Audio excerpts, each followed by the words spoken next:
Hello there guys! Welcome back to my channel. This is PJ Katapang, ang Batanggenyo vlogger ng Milan, Italy, and right now I'm with Mark and we are here in Aida. This is a coffee shop located in the square of St. Stephen Cathedral.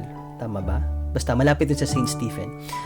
And guys, I am doing my voiceover dahil hindi po tayo nakapag-vlogs. Pasensya na po ng marami, pero it is really freezing outside.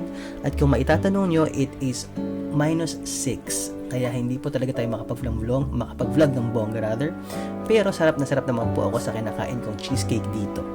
At sa kape ni Mark, sa tea pala ni Mark. Masarap siya, actually.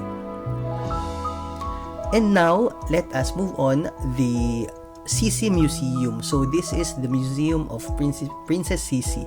Kung hindi niyo po nakikilala si Princess Sisi, siya ay isang very very famous princess kasi sobrang drama yung kanyang love story na nauwi sa tragedy.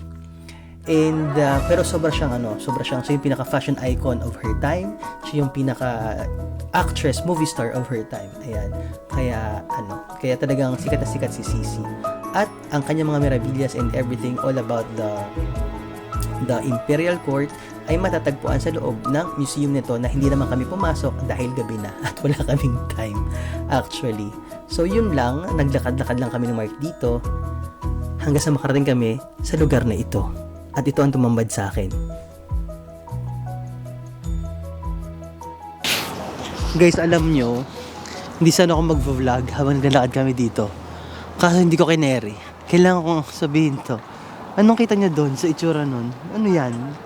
Bakit ganyan mga poster ang mga nakalagay dito sa Vienna? Sa Pao, ano yan? Ano yan?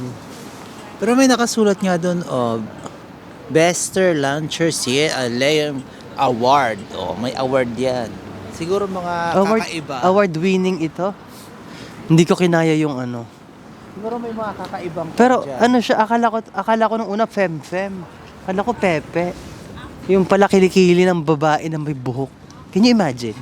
Kilikili ng bilat pero may buhok. Diyos ko, sa Europa talaga guys. Alam nyo na kung ano-anong mga Pempen sarap mga spluk. Anyway, hindi ako nakapag-vlog kanina dun habang naglalakad kami dito kasi sa totoo lang guys, malamig. Ito yung parang 2:00 ng madaling araw namin sa Milan.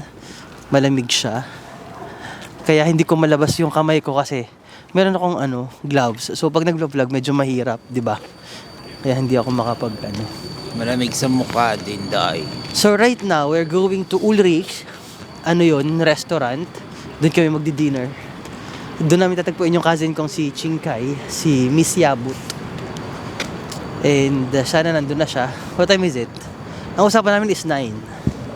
Let's see kung andun na siya. 40 na? O, di man, malapit na siya dyan.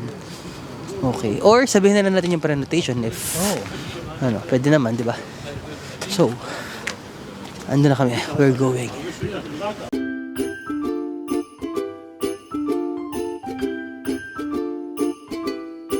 Zest.